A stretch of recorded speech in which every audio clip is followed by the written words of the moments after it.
20 peso coin na pwede kong bilihin sa halagang 5,000 pesos. May kwelyo man yun ang wala, 5,000 pesos. Basta po yan ay year 2019, upper mint mark mga ka-altcoin buyer. Kaya po meron ka nito, unawain nyo pong maigi ang video. Magandang araw mga ka-altcoin buyer. Naghahanap nga po pala ako ng 20 peso coin at pwede ko nga pong bilihin sa halagang 5,000 pesos. Basta lamang po tugma sa aking hinahanap mga ka-altcoin buyer.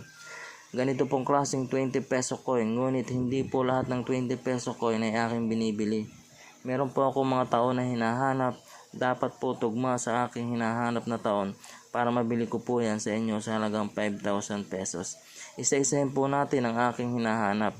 Kung makikita nyo po itong hawak ko, ito po ay 20 peso coin, yan po ang kanyang harapan. Ito po ay year 2020, makikita nyo po yan. Ang hinahanap ko po na 20 peso